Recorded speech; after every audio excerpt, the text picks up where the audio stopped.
Thank you so much. Thank you. Thank you.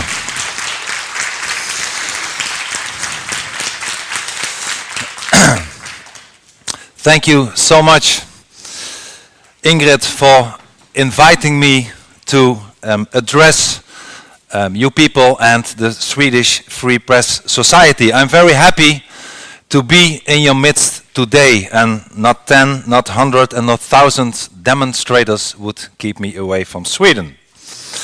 I love Sweden and its people. One of my great heroes, Raoul Wallenberg, was a compatriot of yours. Wallenberg embodies all that is good and generous in the Swedish people.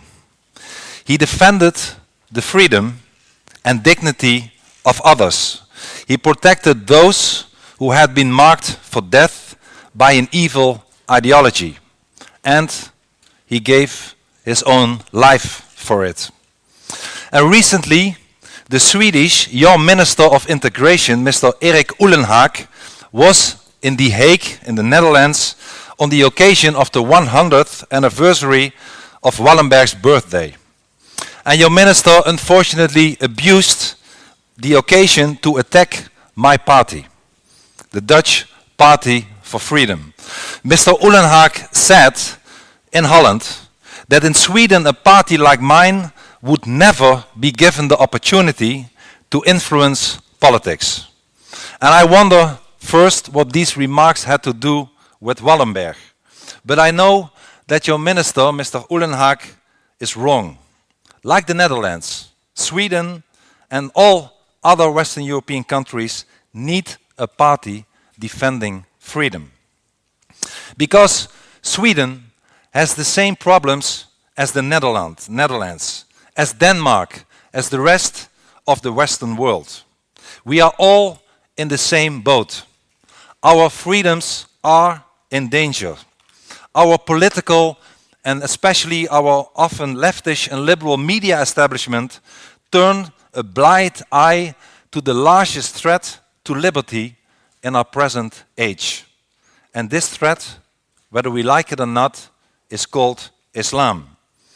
Islam commands its followers to establish a worldwide Islamic state where everybody has to live according to the Sharia, the barbaric law of Islam, and where Islam opponents are marked for death. Alexander Solzhenitsyn used to say that the truth is seldom sweet. It's almost invariably bitter, end of quote. But the truth, ladies and gentlemen, the truth should be heard. And the bitter truth is that Islam is the largest threat to our freedom today. And the unpleasant truth that Islam is already all around us. And the sign of Islam's presence is visible in all the major European cities today. Also in Malmö, especially in Malmö. 25% of the population here originates from Islamic countries, the highest rate in the whole of Scandinavia. And that's why it's very good to be here, in this great city, which deserves better than it currently gets. Even the international media, from Holland to any other country in the West, have written stories about the outbursts of violence, the gang warfare, the shootings and bombing of police stations in Malmö. In a city like in this city, our message needs to be heard. Malmö should not succumb to Islam. Malmö should remain what it was throughout its history. A decent, a peaceful and a safe place for people to live, to work and raise a family. A free city. And in Malmö we must turn the tide and show the world that the Islamization process can in fact be stopped. And that is why I'm here today. And it's a coincidence that today marks the final day of this year's Hajj, the Islamic pilgrimage to Mecca. This should be a symbolic moment to tell you that it's time to turn the tide, and to tell you that it can be done. But in order to turn the tide, we must first stop pretending that there is no problem, as so many politicians and so many journalists like to fool you about. We must first face the truth. We must speak the truth, so that others will know it too. And before I continue, let me make one thing absolutely clear. Whenever I criticize Islam, I am all over the world by people with often bad intentions falsely accused of hating people. And in order to avoid all these misunderstandings, let me state clearly, I criticize an ideology, not people. I do not hate anybody. I do not want to harm any human being. I totally reject any form of violence. In fact, the most important thing, the most important reason why I reject Islam is its violent nature and the fact that it's harmful to people, including its own adherents, whom we should pity rather than hate, and whom we should help to liberate themselves from the evil monster called Islam. And I have traveled the Islamic world. Before 8 years ago I got into trouble extensively. I have visited countries like Iran, Iraq, Egypt, Tunisia, Syria, Indonesia. And in my book, Marked for Death, you can read how I was overwhelmed by kindness, friendliness, and helpfulness of many of the people who are living there. They often are good people, but they are captives of Islam. So it's important to make a distinction between the people, the Muslims, and Islam. Most Muslims are moderate. Most Muslims are non-violent. But the ideology of Islam is dangerous. The moderates are the captives of the barbaric system of Islamofascism. There is, ladies and gentlemen, there is no moderate Islam. There are moderate Muslims, but there is no moderate Islam. Islam, as a matter of fact, is only a religion to a very limited extent. It's predominantly a dangerous ideology. Islam is more political than religious. Why? Because it aims for a political and Islamic state. Islam is totalitarian. It's not voluntary. It orders people who leave Islam to be killed. The best example why Islam is totalitarian is that you are not allowed to leave it if you are a Muslim. And contrary to other real religions, it also lays obligations to non-members in its society. And Islam is also dangerous because it calls on its followers to imitate Muhammad, the so-called prophet, as closely as possible. And the life and deeds of Muhammad are therefore very important to recognize. And we know a lot about the life of Muhammad from all kinds of contemporary sources. And Islam's own sources, if you study them, tell us how evil Muhammad, the example for so many Muslims, was. And we should not be afraid to talk about it. They show us that Muhammad, as a matter of fact, was a liar, was a rapist, was a mass murderer, was a pedophile. This is the example to so many Muslims today. Because Muhammad abused women, some followers of Islam believe that they are also entitled to treat women in the same way. Because Muhammad lied and cheated in order to advance Islam in his time, some followers feel entitled to do exactly the same today. Islam even has a word for it. That kind of lying is called taqiyya. Maybe you have heard of it. Because Muhammad killed his opponents, some of his followers believe and feel entitled to do exactly the same. Because Muhammad robbed non-Muslims, some of his followers feel they have the right to do the same. And this is called jihad. A few years ago, one of your Swedish newspapers interviewed the sociologist Petra Åkesson, I hope I pronounce it right, after she had conducted a study of Islamic youth here in Malmö. And Åkesson pointed out that these youngsters have been raised in a culture that extols Islamic supremacy. And as a consequence, a significant number of them regard their criminal activities against non-Muslims, against the infidels, as a right, as justified, as permitted. And I believe that we have to understand this concept. It is our duty to expose Muhammad, who wrote a book which he said had been dictated to him by an angel from a book written by Allah in heaven. The people from his hometown in Mecca, they knew Muhammad. They said he was crazy. An angry Muhammad, as you know, and it's important for me to tell you to understand, an angry Muhammad immigrated to Medina, which he conquered through taqiyya and jihad.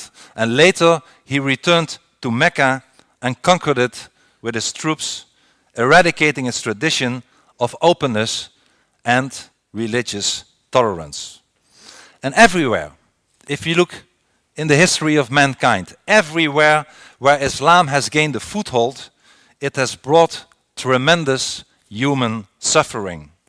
And of course, not all Islam followers behave like Muhammad would have done. I would never suggest that. But some of them do. Some of them do. And the more Islam gets into your country, the more violent and intolerant it becomes, and the less freedom you will get. Just take a short stroll and walk into your own city, into Malmö's Rosengard area. It is one of the areas in our Western civilization, in our Western nations, where the authorities seem to have lost power, where Sharia is replacing our legal system, where it's often unsafe for non-Muslims to go. Or come with me to the Netherlands, to the Kanaleneiland district in Utrecht. I used to live there for almost 20 years, and I have seen the district degenerate. Or let us go to Paris and visit the suburbs. Or let us go to Brussels, where Islamic gangs even used Kalashnikovs to chase the police in certain neighborhoods, and where employees of the European Parliament complain that they cannot walk the streets at night. In each one of our cities, wrote the Italian journalist Oriana Fallaci shortly before she died in 2006, in each one of our cities there is a second city, a state within the state, a government within the government, a Muslim city, a city ruled by the Quran. And one thing which you certainly should not do is enter these Islamic enclaves if you are a Jew. Jews are fleeing Europe today because they no longer feel safe. And this is not just a bad omen. This is something so intolerable that it must be stopped. And it reminds me of something Raoul Wallenberg once said. He said, and I quote, "I will never be able to go back to Sweden without knowing inside myself that I've done all a man could do to save as many Jews as possible. Wallenberg cared about the Jews, and so should we. Sweden, as the Netherlands, should be a place where Jews are safe. But the more Islamic our countries become, the more hostile it will and have become to the Jewish community. And hence, while not, once again, not all the believers in Allah and Muhammad turn violent, the truth is that some of them do.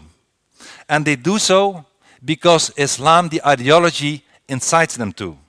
And we should not close our eyes for reasons of false political correctness to this reality.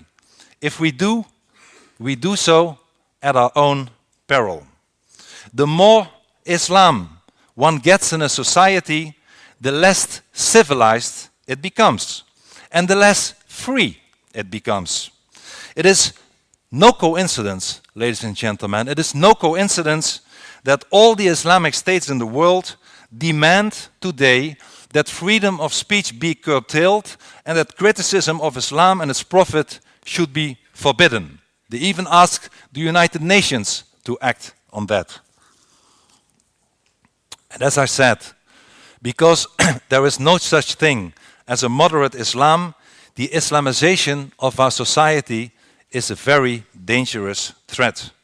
The Islamization of our societies is driven by immigration from Islamic countries.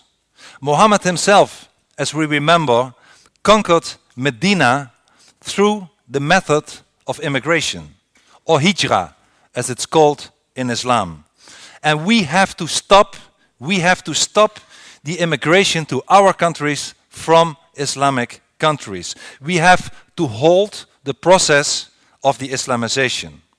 Because we see now all over Europe, we see mosques, we see Islamic centers, we see halal shops. They are all proliferating. In any major Western European city, you will encounter numerous women in headscarves and burqas. And I even read that in Lars Hedegaard's country, Denmark, you can find an escaped prisoner in a burqa. This is Europe today, and we should not accept it anymore.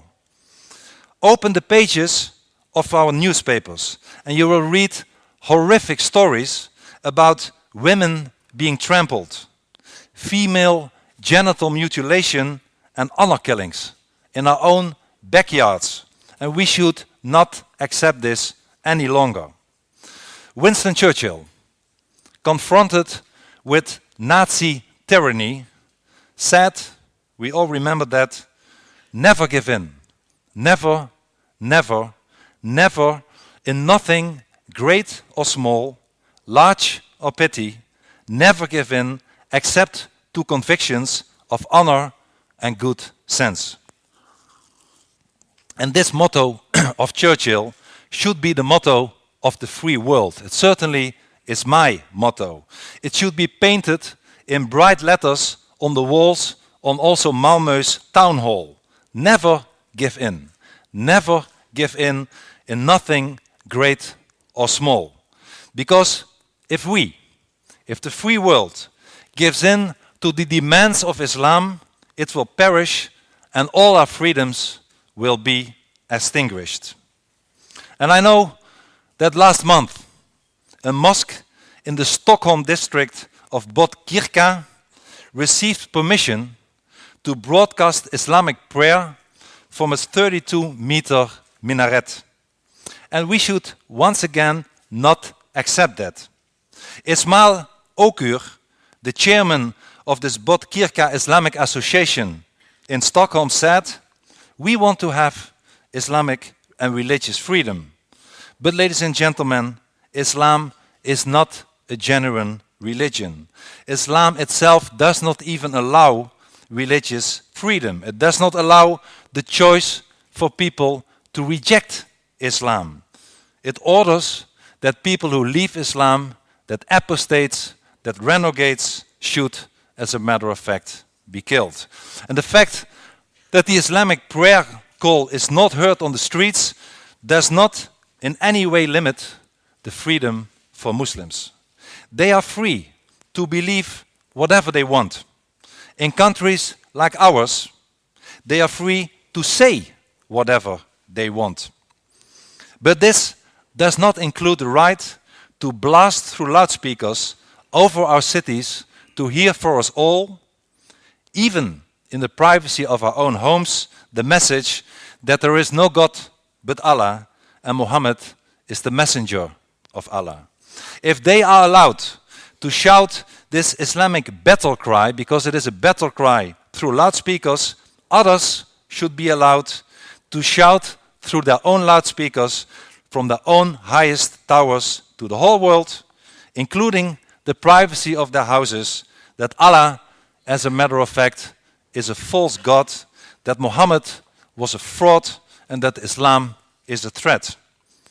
But you know what would happen if someone would really start doing this? If someone would shout those truths from a rooftop in, let's say, nearby Rosengard. Muslims would take offense. If we would do the same as they do, they would take offense. You know all what happened to your own countrymen that I respect a lot. The artist Lars Vilk, who drew a cartoon of Muhammad. He was marked for death. Al-Qaeda offered 150,000 US dollars for his assassination. He was assaulted. His house was arsoned. And an Islamic suicide bomber who killed himself and injured 2 people, innocent people in Stockholm on December 11, 2010, said that all Swedes would be made to pay for this. He said, and I quote, "for their foolish support of the pig Vilks." And Lars Vilks, ladies and gentlemen, you know it better than I do, now lives under permanent police protection. Just as I have been living for 8 years under permanent police protection. Because the so-called followers, peaceful followers of Muhammad, want to assassinate me for criticizing Islam. And that is why all the security and all the demonstrations are here today. But let no one tell you, let no one fool you that Islam respects freedom. Freedom and Islam are incompatible, totally incompatible. And let no one tell you and fool you that Islam is a religion of peace. Islam, ladies and gentlemen, is an ideology of violence. And let no one tell you that you should tolerate the intolerant. We have done that enough. No more tolerance for the intolerant. Listen what Karl Popper, the great liberal philosopher, had to say. Karl Popper said, "Unlimited tolerance leads to the disappearance of tolerance." If we extend unlimited tolerance even to those who are intolerant to us, if we are not prepared to defend the tolerant society against the onslaught of the intolerant, then the tolerant will be destroyed and tolerance with them. And it could not be more right. So today we have to make a stand. We have to draw a line. We have to say no more mosques. We have enough mosques in our society. No more Islamic schools. They are centers of subversion.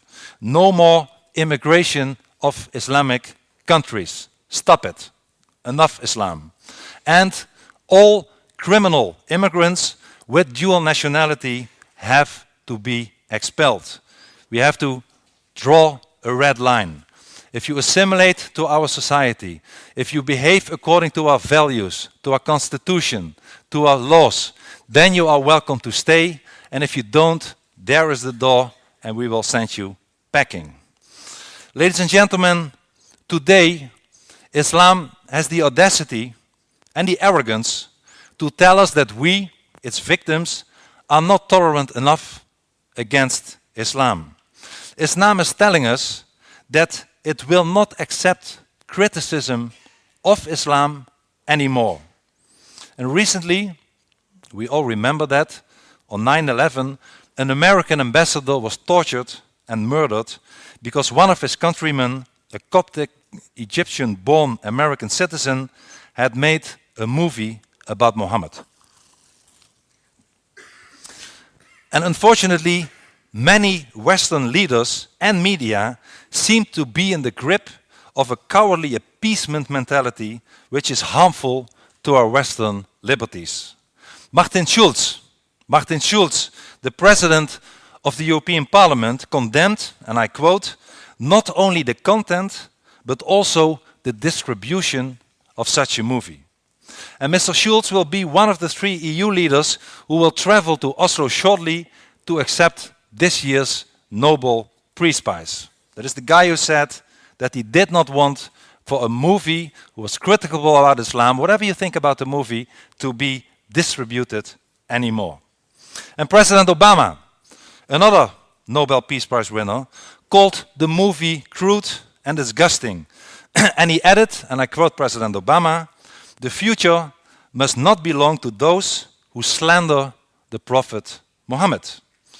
And with all those cowardly statements of Western leaders, the leaders that should be the leaders of the free world, such as the Turkish Prime Minister Erdogan, who are today pressuring the United Nations for an international treaty against blasphemy by which they want to restrict our freedom of speech. Because blasphemy for them means not criticizing Islam.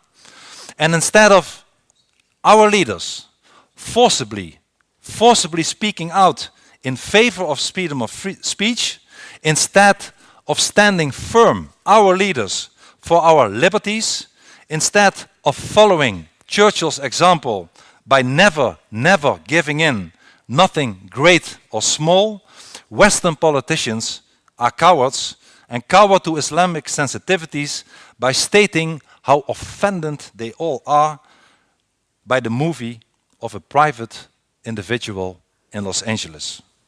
And meanwhile, a Pakistani government minister offered a bounty of $1 million for the killing of the maker of that movie. And I have not heard any Western political leader to complain about that, talking about double standards. And when last March, your organization, the Swedish Free Press Society, was established, Mr. Schüler, the editor of the paper called Dagbladet, criticized you. He wrote in his newspaper, and I quote, "Since words are neither neutral nor innocent, there have to be limits to free speech." This is what this guy said. And I'm sorry, Mr. Schüler, but as long as people do not call for violence, they should be allowed to say whatever they like.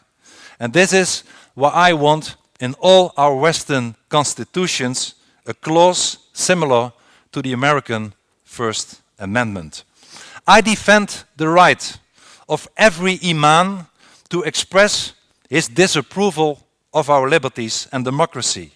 I even defend the right of every imam to be against our freedom of speech, or Christianity, or Judaism, or to have something against gays and women, or our culture, or our values. He can do that. He can say whatever he likes. But in return, ladies and gentlemen, in return, I demand the right that everyone is allowed to express his opinion about Islam in any way he sees fit. It's a two-point.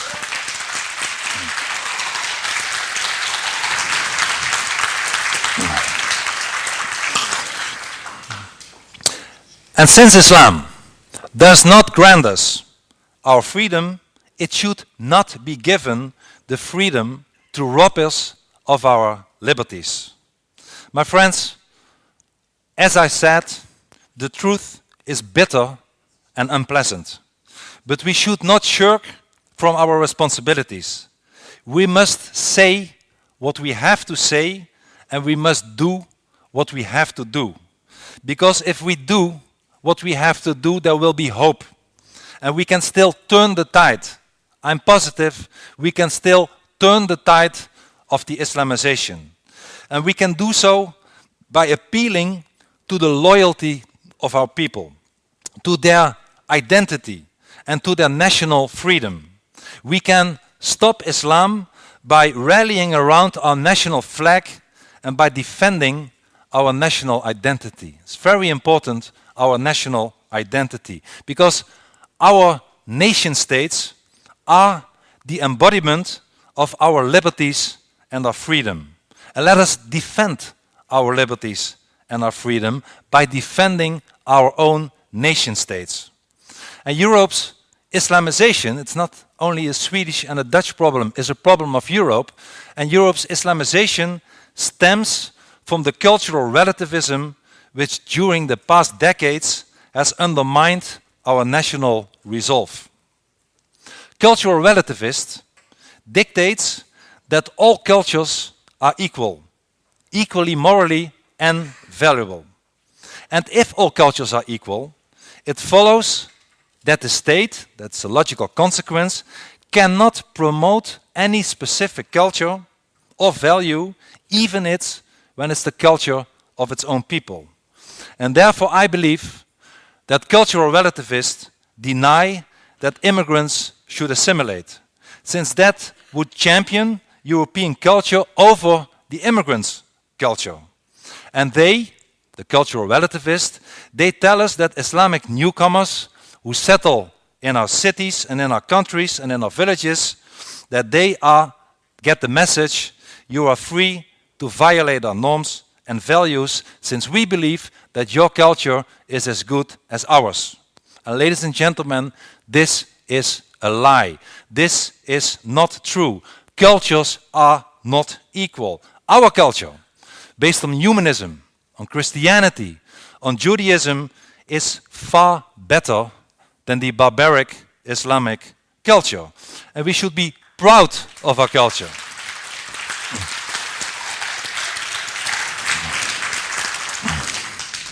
We should be proud of our culture. We should be proud of our identity, and we are certainly not belonging to an Islamic culture.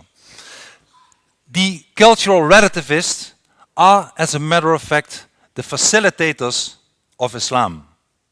They parrot the Islamic taqiyya statement. They call us xenophobes and accuse us of hate speech. They drag us to court.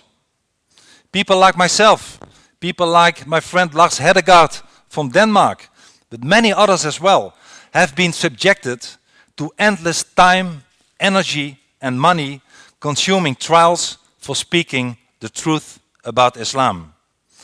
Luckily, both Lars and I have both been acquitted, but others who criticized Islam were not so lucky. And the combination of taqiyya and cultural relativism is the most dangerous threat to the Western freedom. Ladies and gentlemen, these cultural relativists are also transferring our national sovereignty to Brussels. And I like to make this important point.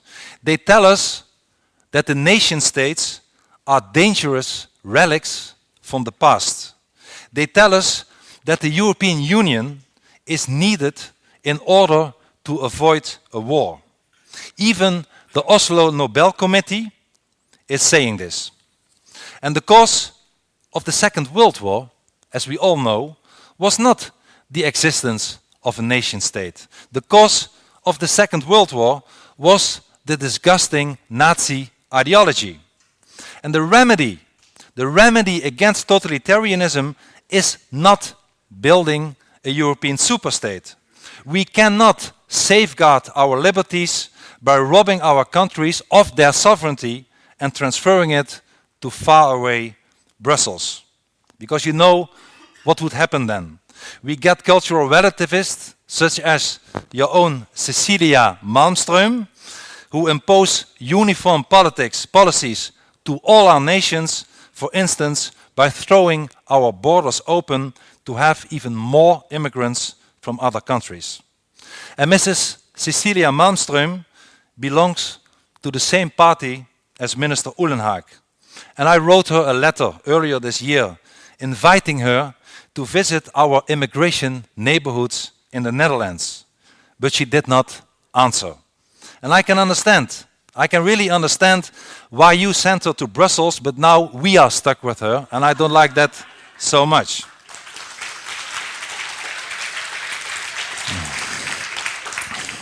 My friends, people like Mrs. Malmström seem to want to rob us of our identity. But without our own identity, there can be no liberty. Without our own nation state, there can be no real national political freedom. A soul needs a body. It's as simple as that. And the spirit of our political liberty cannot flourish outside the body of the nation state. The nation state is the political body in which we live. And that is why we must preserve and we must cherish the nation state, so we can pass it through, together with liberty and democracy, to our children. And if Sweden wants to survive, it should remain Sweden, and it should remain proud being Swedish. We must be good patriots. Patriots, by some, is branded as fascism, by, for instance, the cultural relativist. But patriotism, of course, is no fascism. On the contrary, every democrat, every defender of freedom must, by definition, be a patriot. And Europe is a cluster of nations.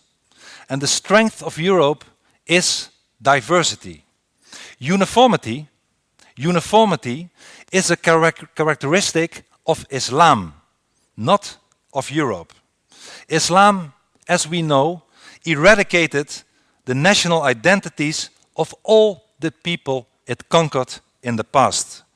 If it's the Coptic identity of Egypt, the Indian identity of Pakistan, the Assyrian identity of Iraq, the Persian identity of Iran, they were all wiped away, cracked down upon, or discriminated against until this very day today.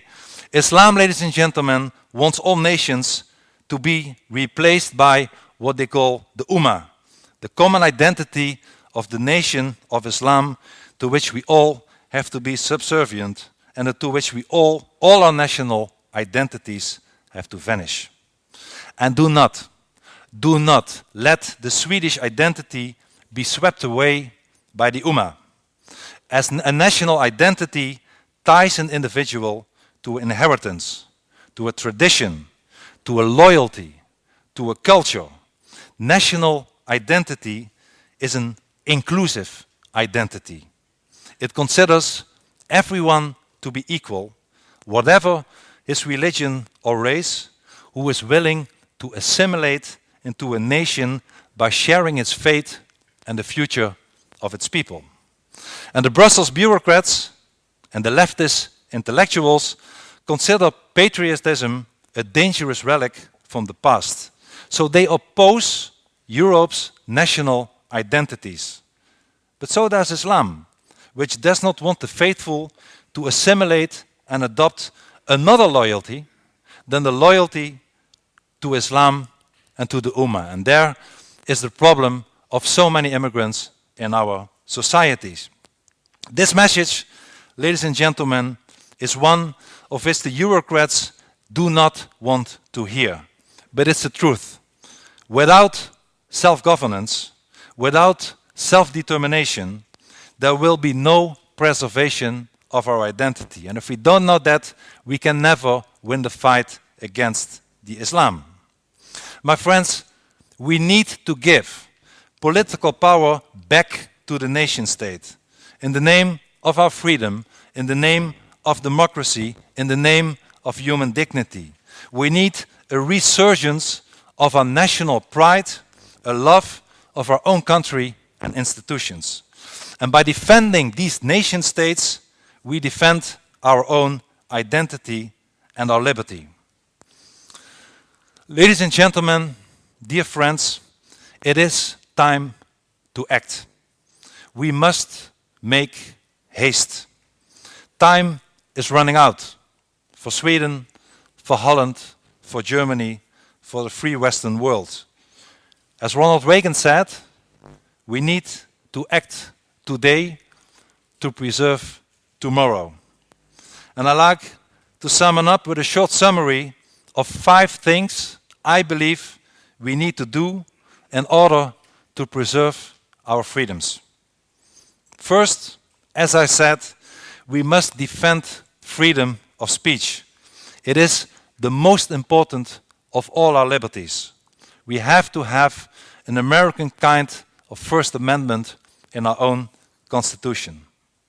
Second, we need to stop the biggest disease of Europe today, cultural relativism. In my own country, I proposed that a clause be included in our Constitution stating that the dominant culture in the Netherlands is based on the Judeo-Christian and humanist principle. If we don't know who we are, we can never find out what we are not. Third, we must stop the Islamization. More Islam means less freedom.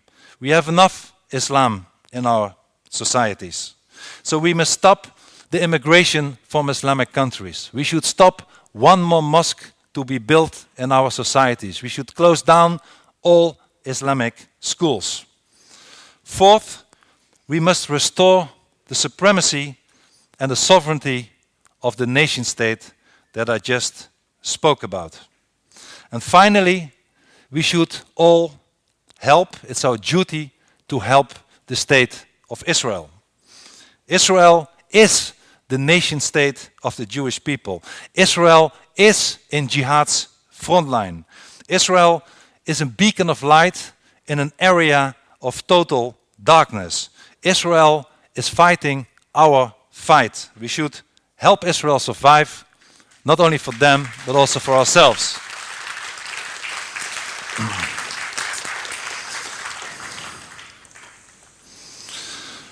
My friends, if we stop speaking the truth, however unpleasant it might be, all will be lost. In a speech at the United Nations Plaza Millennium Hotel in New York, last September 11th, George Igler, the director of the British free speech think tank called Discourse, remembered his audience of what happened inside Flight 11, the plane, as you know, that was hijacked by Mohammed Atta and his gang and flown into the North Tower of the WTC on the fateful morning of 9/11/2001. Just be quiet and you will be okay. Just be quiet and you will be okay. That is what the terrorist Atta told the passengers on board of the hijacked plane. My friends, we know from that terrible experience of that passengers of Flight 11 that we will not be okay if we remain quiet. On the contrary, we are doomed if we remain quiet. We must speak out. We must speak out with all our might against those who want to silence us. We have to tell the truth, loud and clear, about the true nature of Islam. This totalitarian ideology which wants to Islamize us and impose its will on the entire world. We have to expose the lie which is called cultural relativism.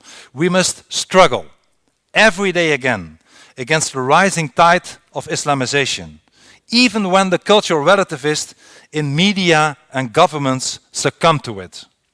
If we fail, we will lose everything. Our freedom, our identity, our democracy, our rule of law, all our liberties, beginning the most important of all, which is the freedom of speech. Ladies and gentlemen, the West is in danger, but we can still prevail, even when we are insulted, even when we are harassed and intimidated, even when they take us to court for speaking the truth, even when they mark us for death for stating the truth and an opinion about Islam. We must never be silenced. We must speak out. Never be silenced. Never. Thank you very much and good luck to you all. Thank you.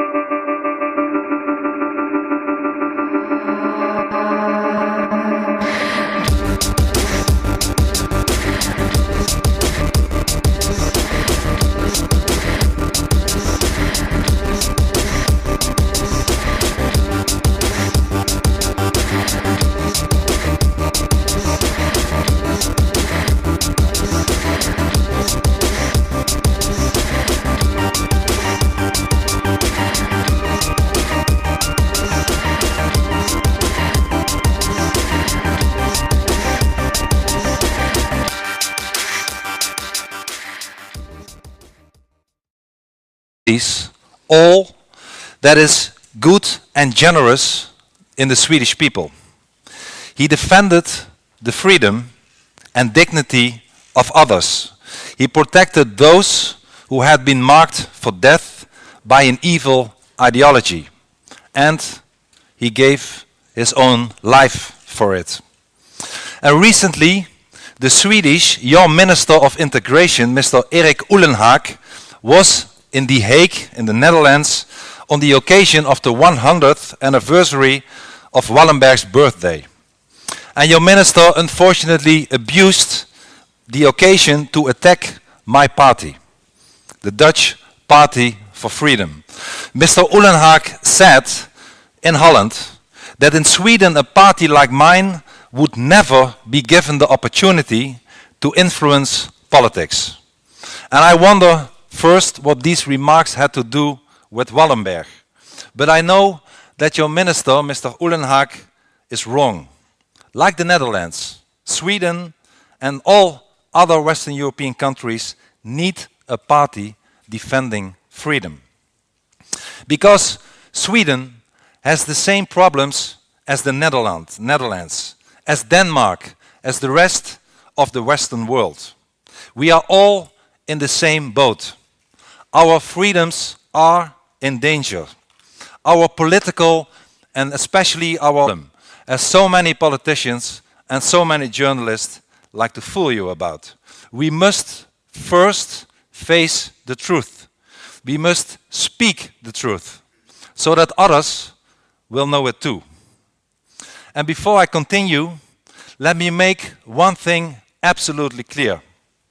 Whenever I criticize Islam, I am all over the world by people with often bad intentions falsely accused of hating people. And in order to avoid all these misunderstandings, let me state clearly, I criticize an ideology, not people. I do not hate anybody. I do not want to harm any human being. I totally reject any form of violence. In fact, the most important thing, the most important reason why I reject Islam is its violent nature and the fact that it's harmful to people, including its own adherents, whom we should pity rather than hate, and whom we should help to liberate themselves from the evil monster called Islam. And I have traveled the Islamic world. Before 8 years ago I got into trouble extensively. I have visited countries like Iran, a great city which deserves better than it currently gets. Even the international media, from Holland to any other country in the West, have written stories about the outbursts of violence, the gang warfare, the shootings and bombing of police stations in Malmö. In a city like in this city, our message needs to be heard. Malmö should not succumb to Islam. Malmö should remain what it was throughout its history. A decent, a peaceful and a safe place for people to live, to work and raise a family, a free city. And in Malmö, we must turn the tide and show the world that the Islamization process can, in fact, be stopped. And that is why I'm here today. And it's a coincidence that today marks the final day of this year's Hajj, the Islamic pilgrimage to Mecca. This should be a symbolic moment to tell you that it's time to turn the tide and to tell you that it can be done. But in order to turn the tide, we must first stop pretending that there is no problem. Often leftish and liberal media establishment turn a blind eye to the largest threat to liberty in our present age. And this threat, whether we like it or not, is called Islam. Islam commands its followers to establish a worldwide Islamic state where everybody has to live according to the Sharia, the barbaric law of Islam, and where Islam opponents are marked for death. Alexander Solzhenitsyn used to say that the truth is seldom sweet. It's almost invariably bitter, end of quote. But the truth, ladies and gentlemen, the truth should be heard. And the bitter truth is that Islam is the largest threat to our freedom today. And the unpleasant truth that Islam is already all around us. And the sign of Islam's presence is visible in all the major European cities today. Also in Malmö, especially in Malmö. 25% of the population here originates from Islamic countries, the highest rate in the whole of Scandinavia. And that's why it's very good to be here in this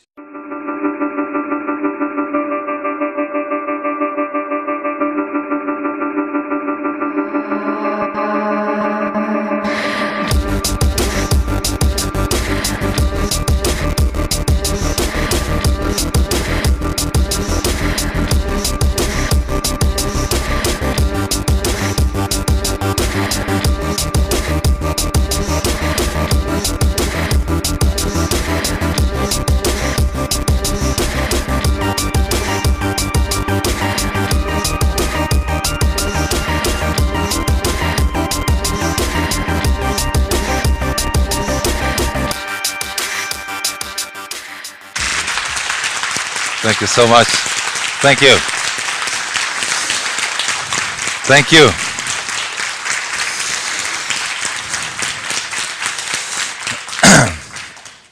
Thank you so much, Ingrid, for inviting me to address you people and the Swedish Free Press Society. I'm very happy to be in your midst today, and not 10, not 100, and not 1,000 demonstrators would keep me away from Sweden.